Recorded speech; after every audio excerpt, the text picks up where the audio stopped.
What's up, everybody? This is Anti-Hero with Player One Gaming, and today I'm bringing you a Baldur's Gate 3 video on the best cantrips in the game. This is going to be a series of videos that I'm doing, putting together a list of the best spells in the game by level. And one more thing before we get started, just remember that these things are subjective. This is just my opinion.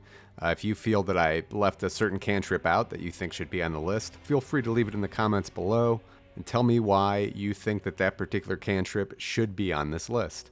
So with that, let's jump into it. Starting the list off is Vicious Mockery. Aside from this spell just being very fun from a thematic perspective, I mean, you're insulting someone so much it literally hurts them, it's also a pretty handy little spell. While it doesn't do a ton of damage, only 1d4, it also has the added benefit of giving your opponent disadvantage on its next attack roll, which could be a huge lifesaver. It could mean the difference between a hit or a miss. And even though 1d4 is not a lot of damage, every little bit counts. I can't tell you how many times I have an opponent with only 1 or 2 hit points left in the fight. If I would have cast Vicious Mockery instead of True Strike, that would have taken care of him. Okay, next up we have Shillelagh. Now, unfortunately, this is only available for the Druid class and the Nature Domain Cleric, but if you're one of those classes, this is a must-pick cantrip. What this does is it allows you to add your spellcasting modifier to the damage of your melee attack with your quarterstaff. This is huge because chances are your strength score as a druid is lacking. Perhaps you even dump the stat entirely and you're at a -1 modifier. This allows you to use your wisdom stat in place of that, which should be at a +4 or even a +5 if you're at the higher levels of play. On top of all that, this is a bonus action, which makes it much, much stronger. This allows you to make a regular primary attack for that round and then still use this. You could find yourself in melee range unexpectedly, cast this first, and then make the attack. Anytime you're in close range and don't want to cast spells or wild shape, perhaps you're just out of spell slots, this makes melee combat a realistic option for the druid. Next up is Light. I know, it's boring, but not having dark vision in this game sucks. While I do feel that since early access they have lessened the penalties for not having dark vision a little bit, it still sucks to find yourself in the dark as a human, dragonborn, Githyanki, or halfling and be rolling with disadvantage. That's when Light comes in. It allows you to infuse an object such as your weapon with magical light. Basically a torch that you don't have to carry. This will allow you to negate the dark vision penalty more often and also just allow you, the player, to be able to see things in the dark areas of the game a little bit better. Also, I recommend Light over Dancing Lights without question. The Dancing Lights cantrip does have its place, but I like that Light follows you around rather than just illuminates a specific area. Not to mention it's better for stealth because you can just switch weapons and it will turn the light off. Then when you want to have it on again, you just switch back to your illuminated weapon and you're good to go. Okay, next up we have Firebolt. This is a damage dealing cantrip that's available to the Wizard, the Sorcerer, the Arcane Trickster, the Eldritch Knight, the High Elf, and the High Half Elf. It's a pretty straightforward cantrip. You hurl a bolt of fire that does 1d10 of damage, which is on the higher end of damage for cantrips. I should mention at this point though, that cantrips in this game increase their damage output as you level up. So at level 5, Firebolt increases to 2d10 worth of damage, and at level 11, Firebolt increases to 3d10 of damage. So pretty decent damage for a cantrip. Not only that, but fire is a handy item to be able to throw around in BG3. You can use Firebolt to not only damage your opponents directly, but also to blow up barrels, grease puddles, or in the case of the Spider Matriarch in the Whispering Depths, burn away her web bridges and send her falling to her death.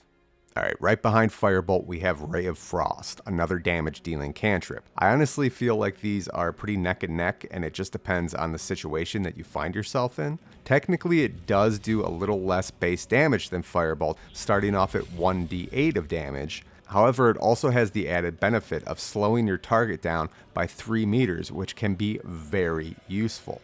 So as you can see here, I used Ray of Frost on this goblin, and on his turn he has to burn his action to use dash, and even in doing so, he's still not really able to get very far. So again, we have a cantrip that gives us 2 benefits in one. It does some damage, while also has this extra debuff effect that really helps us in combat, and that's why Ray of Frost has made this list. Next up is the Conjuration Cantrip Mage Hand, that's available to the Bard, Sorcerer, Warlock, Wizard, Eldritch Knights, as well as the Githyanki race. Mage Hand is a deceptively useful cantrip that allows for a ton of versatility and creativity. You can use it to set off a trap that would otherwise do damage to your PC. You can use it to open and shut doors, retrieve a weapon if you may have been disarmed, or push explosive barrels closer to your enemies.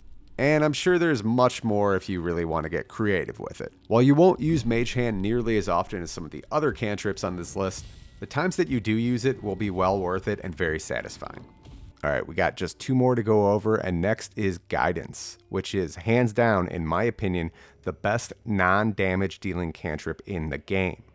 It's a divination cantrip that is available to clerics, druids, and Pact of the Tome warlocks. And if your party has it, you will find you're probably using this cantrip more often than any other.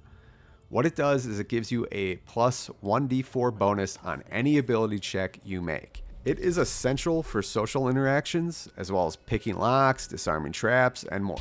Having guidance or not could very well mean the difference between success or failure on any given roll. So if you have a druid or a cleric in your group, you'll want to make sure they have guidance. Now, we've come to number 1, the god of all damage dealing cantrips. And one of the primary reasons, though certainly not the only reason, one would choose the Warlock class. That's right, it's Eldritch Blast. So this bad boy can deal some serious damage. It starts at 1d10 for the low levels, but once you get to level 5, rather than increase the damage output, Eldritch Blast actually increases the amount of beams that you can shoot. So at level 5 you can now shoot 2, and at level 11 you can shoot 3. Now you can shoot all these beams at a single opponent and double or triple your damage, or you can spread them out targeting multiple opponents at once. In addition, this cantrip has the optional mechanic of blasting your opponent back up to 15 feet. Now before I go any further, I think I should mention that this number 1 cantrip does have a small asterisk next to it. It should be noted that Eldritch Blast doesn't really do all these things by default, and it's only the powerhouse that it's famously known for when put with the Warlock's Invocations class ability. While there are several invocations to choose from, it's highly recommended to go with Agonizing Blast and Repelling Blast if you're looking on utilizing this cantrip as a primary way of dealing damage, and if you're a Warlock, you definitely should be. Agonizing Blast will allow you to add your Charisma modifier to the damage roll as well, bringing the cantrip's max damage from 10 to as much as 15, depending on what your charisma is, and if it's a warlock, it should be pretty high.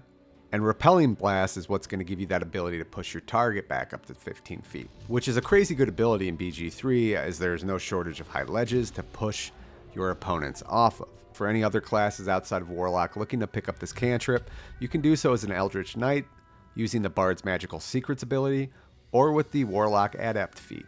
But just know that by going for this route, you lose out on those Eldritch Invocation bonuses, which really limits the spell's potential and keeps it from being the powerhouse that we know it for.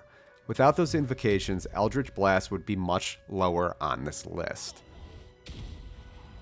Okay, so while that does wrap up our list, I did want to throw out a couple honorable mentions. It was important to me to not have a crazy big list. There's only 24 cantrips in the game, so I didn't want to do like a top 10 or 12 and end up putting half of the cantrips on the list. But there are still a couple that I think anyone could make an argument should be on this list.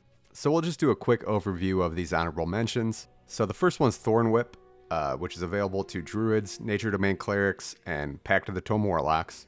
It's a thorny whip that allows you to whip your opponent and then pull them closer to you. Now for the first 4 levels of play, Thorn Whip just does 1d6 worth of damage, but the added benefit of being able to pull your opponent closer to you is huge. You can use it to either pull them through an AoE spell like Firewall or Cloud of Daggers, or you could also use it to pull them off of a high ledge and inflict some falling damage.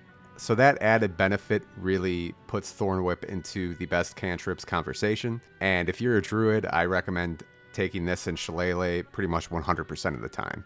And last but not least on our honorable mention list is Minor Illusion. This is a simple cantrip that has you create an illusion that distracts your enemies. This is primarily useful in stealth to distract your opponent and sneak by them. However, you can also use it to get your opponent in specific areas, again, like next to a high ledge where you can push them off. That's a reoccurring theme for me in BG3 and should be for you too. It's just such a valuable strategy. So Minor Illusion will allow you to set up things like that. It's definitely a handy cantrip and available to several of the spellcasters in the game. So definitely not a bad one to pick up, especially if you're doing a stealth build. Alright, so that is going to wrap up our list of the top cantrips in Baldur's Gate 3. I hope you enjoyed the video and that it'll be helpful in your next character creation when you're picking cantrips. If you did enjoy the video, I'm just going to ask that you like and subscribe. I do thank you very much. I hope you enjoyed the video, and I'll see you next time.